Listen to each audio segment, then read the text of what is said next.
ketika Pancasila ini datang kepada Ki Hasyim Asy'ari, beliau meminta petunjuk kepada Allah dengan apa? Dengan puasa 3 hari. Ki Hasyim Asy'ari ini founding fathernya Nahdlatul Ulama, bapak pendiri atas restu guru beliau yang bernama Syekhona Khalil Bangkalan. Beliau berpuasa 3 hari, menghatamkan Quran dan membaca Al-Fatihah. Membaca Al-Fatihah sampai ayat Iyyaka na'budu wa iyyaka nasta'in itu dibaca oleh beliau 350.000 kali.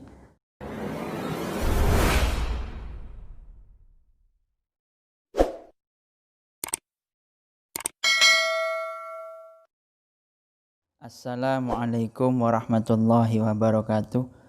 Alhamdulillahi rabbil alamin. Wassalatu wassalamu ala asrafil anbiya'i wal mursalin wa ala alihi wa sahbihi ajma'in, amma ba'du. Pada pertemuan kali ini, segmen pembahasan kali ini sebenarnya sih bukan maudhu'nya. Bukan maudhu'nya di sini, bukan tempatnya, karena tidak bersamaan dengan hari lahirnya Pancasila. Akan tetapi saya jawab karena di kolom komentar ada yang bertanya, yaitu Cah Santri kalau tidak salah, Gus, bolehkah membela Pancasila? Bolehkah melawan Pancasila? Pancasila kan bukan Al-Quran. Ini seakan-akan menggiring opini. Seakan-akan ibaratnya kita ditanya, bagus mana Pancasila dan Al-Quran? Ya semuanya pasti menjawab Al-Quran. Pasti sudah. Tidak bisa tidak bisa dibungkiri. Bolehkah kita melawan Pancasila? Kan bukan Al-Quran. Memang Pancasila itu bukan Al-Quran. Tapi maaf, tolong mari kita bangun logika secara bernegara istilahnya. Pancasila itu diciptakan dan juga distelkan serta disusun dan juga direstui oleh para ulama. Dalam Al-Qur'annya ada, dalam surat Al-Anbiya, A'udzubillahi minasyaitonirrajim, bismillahirrahmanirrahim, fas'alu ahla dzikri in kuntum la ta'lamun. Bertanyalah kamu terhadap orang yang ahli dzikir. Dzikir di sini dalam artian yaitu al-ulama, para ulama. Fas'alu ahla dzikri in kuntum la ta'lamun. Jika kamu tidak mengetahui, jika kamu tidak tahu tentang masalah agama. Kemudian banyak ayat Al-Qur'an itu surat Al-Anbiya.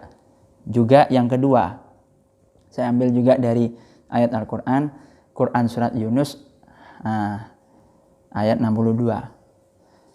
Ala inna awliya Allah la khaufun alaihim wa lahum yahzanun. Ketahuilah sesungguhnya kekasih-kekasih Allah, para wali dan ulama, itu tidak takut dan tidak khawatir.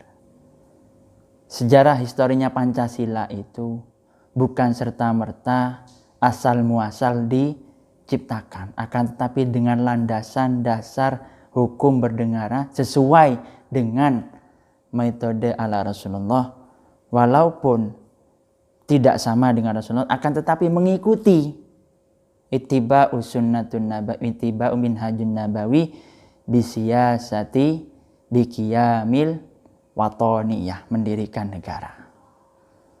Bahkan Kiai Haji Hasyim Asy'ari, beliau ketika utusan Bung Karno sendiri, founding fathernya Nahdlatul Ulama, dan Nahdlatul Ulama ini salah satu pendukung dan juga pendukung utama pada waktu itu didirikannya Pancasila. Ketika Pancasila ini datang kepada Ki Hasyim Asy'ari, beliau meminta petunjuk kepada Allah dengan apa? Dengan puasa 3 hari. Ki Hasyim Asy'ari ini founding fathernya Nahdlatul Ulama, bapak pendiri atas restu guru beliau yang bernama Syekhona Khalil Bangkalan. Beliau berpuasa 3 hari, menghatamkan Quran dan membaca Al-Fatihah. Membaca Al-Fatihah sampai ayat iyyaka na'budu wa iyyaka nasta'in itu dibaca oleh beliau 350.000 kali. Bayangkan, ini sekelas Kiai Hasyim Asy'ari ini sudah Hadratus Syekh Kutubus Sittah. Hadis riwayat Bukhari, hadis riwayat Muslim, hadis riwayat Ibnu Majah, Abi Dawud, An-Nasai, Ibnu Majah, hafal beliau. Kita ini belum ada apa-apanya. Ini seakan-akan penggiringan untuk menegakkan khilafah. Jangan pernah menegakkan khilafah di muka bumi ini. Tidak ada sudah khilafah itu. Khilafah terakhir itu terjadi pada bulan Maret kalau tidak salah tahun 1924, yang mana keruntuhan khilafah Utsmaniyah itu. Sebelum waktu itu, sejarah berdirinya Nahdlatul Ulama jauh sebelum 1926, 1912 ketika Kiai Hasyim Asy'ari itu sudah pulang dari Mekah dan juga sudah banyak santrinya mengasuh di Tebu Ireng itu. Orang yang waskito, Kiai Hasyim Asy'ari ini orang yang waskito. Waskito di sini dalam artinya tahu sebelum orang lain tahu. Waskito, kalau bahasa Jawanya itu waskito. Lebih tahu daripada kita. Bahwa beliau meneropong ke masa depan bahwa sebentar lagi khilafah Utsmaniyah ini akan runtuh. Maka tidak akan ada lagi negara Islam. Yang ada negara yang mayoritas Islam. Ingat, Indonesia itu bukan negara Islam, tapi negara yang mayoritas kebanyakan Muslim. Para ulama itu semuanya sepakat. Kalau para ulama itu tetap bersikukuh ingin mendirikan negara Islam, tentunya yang namanya pahlawan-pahlawan yang non-Muslim itu seakan-akan dikebiri. Lah ini yang tidak diingini kita. Seperti I Gusti Ngurah Rai, pahlawan dari Bali yang ada di uang 50.000 itu ikut berjuang memerdekakan Indonesia. Kemudian Sisingamangaraja, daerah Sumatera Barat itu, kalau nggak Sumatera Utara. Sisingamangaraja, beliau mengusir penjajah pada waktu itu di daerah Sumatera, terutama Sumatera Barat atau Sumatera Utara, lupa saya tempatnya. Pokoknya di 2 kota itu. Kemudian banyak lagi yang di uang 10.000 itu. Dulu perempuan kalau tidak salah selain Cuk Nyadin ada. Kalau Cuk Nyadin itu Aceh. Kemudian banyak lagi. Nah, kalau para ulama ini bersikukuh tetap ngotot ingin mendirikan negara Islam, tentunya semuanya akan berontak. Karena semuanya ini berjasa mendirikan negara ini. Semua yang pernah ikut berjuang itu mati syuhada. Itu. Kemudian ketika Kiai Hasyim Asy'ari ini didatangi oleh sekelompok utusan untuk mendirikan Pancasila, beliau setelah puasa menghatamkan Quran, kemudian ketika sudah membaca Al-Fatihah pada lafaz iyyaka na'budu wa iyyaka nasta'in, beliau membaca 3.500 kali.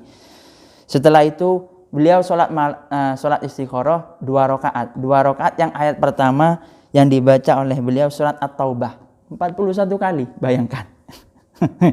Rakaat pertama. Kemudian rakaat kedua membaca surat Al-Kahfi 41 kali.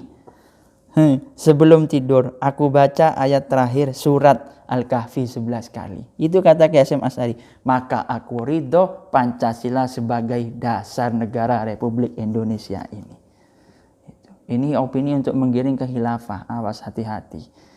Seharusnya Anda bijaksana. Kemudian di sini juga ada hadis, akrimul ulama fa innahum warathatul anbiya. Paman akramahum faqad akramallah. Hormatilah, muliakanlah ulama, karena sesungguhnya ulama itu para pewaris Nabi. Maka kalau kamu memuliakan ulama, maka sesungguhnya kamu telah memuliakan aku, kata Allah Subhanahu wa taala. Itu. Juga ada maqalah daripada Sayyidina Umar bin Khattab, laula hubbul waton la khoroba baladussu fabi hubbil auton umiratul buldan. Jika tidak ada cinta tanah air, maka negara akan rusak dan porak-poranda. Namun jika ada yang namanya cinta tanah air, maka negara-negara tersebut akan termakmurkan. Kita bisa belajar dari Suriah, memang penanaman agamis, tapi tidak ada yang nasionalis. Bahkan Kiai Hasyim Asy'ari mengeluarkan Hubbul jargon makalah beliau, hubbul waton minal iman, cinta tanah air sebagian daripada iman. Itu. Sampai juga ada makalah uhibbu dinuka biduni takhribu watonika. Cintailah agamamu dengan tanpa merusak tanah kelahiranmu, negaramu. Wa uhibbu watonika biduni tadhiyatu dinika. Cintailah negaramu, jangan sampai engkau mengorbankan agamamu. Dan Pancasila itu sudah real gitu loh. Satu, ketuhanan yang Maha Esa. Setiap penduduk yang di sini harus berketuhanan. Jika tidak berketuhanan seperti komunis, nyah dari sini. Kemudian yang kedua, kemanusiaan yang adil dan beradab, jaga akhlak, adab. Dan itu sudah pas dengan surat-surat Al-Quran. Yang pertama, ketuhanan yang Maha Esa, qul huwallahu ahad. Itu, katakanlah dia Allah yang Maha Esa. Kemudian yang kedua, kemanusiaan yang adil dan beradab. Fala tatabiul hawa an ta'dilu. Maka janganlah kamu mengikuti hawa nafsu, hendaklah kamu jadi manusia yang adil dan beradab. Yang ketiga, persatuan Indonesia. Wa ja'alnakum syu'uban wa qabaila lita'arafu. Itu Quran surat Al-Hujurat. Dan kami menjadikan kamu berbangsa-bangsa dan bersuku-suku, supaya kamu saling mengenal satu sama lain, bukan saling mencaci maki, merendahkan, dan juga membuli serta melemahkan yang lainnya. Yang keempat, kerakyatan yang dipimpin oleh hikmat kebijaksanaan dalam permusyawaratan perwakilan. Itu dalam surat Al-Qur'annya ada wasawirhu wa amruhum syura bainahum, Quran surat Asy-Syura. Sedangkan urusan mereka diputuskan dengan musyawarah. Wasawirhum fil amri fa idza azamta fatawakkal 'alallah. Maka jika sudah bermusyawarah, keputusannya sudah real, sesuai rapat. Jika ada yang tidak sesudah rapat musyawarah itu, maka pasrahkanlah kepada Allah Subhanahu wa taala. Yang kelima, keadilan sosial bagi seluruh rakyat Indonesia. Innallaha ya'muru bil adli wal ihsan. Sesungguhnya Allah menyuruh engkau berlaku adil dan berbuat kebaikan. Ini sudah real sudah deal real yang namanya Pancasila itu. Jangan termakan oleh bagus mana negara Al-Quran dengan negara Pancasila. Kalau saya ditanya seperti itu, bagusan negara Pancasila. Karena Pancasila atas restu, ridho para ulama. Sedangkan dalam Al-Qur'annya ada fas'alu ahlu dzikri in kuntum la ta'lamun. Jika kamu tidak tahu, tanyalah terhadap ahlu dzikir. Ahlu dzikir di sini adalah ulama. Itu. Ulama itu lebih mengetahui daripada kita. Itu. Fas'alu ahlu dzikri in kuntum la ta'lamun dalam surat Al-Anbiya. Juga ada innama yakhshallahu min ibadihil ulama. Ulama itu adalah hamba-hamba Allah yang takut.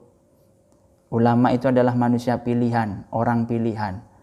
Berat menyandang berat ulama itu sangat berat.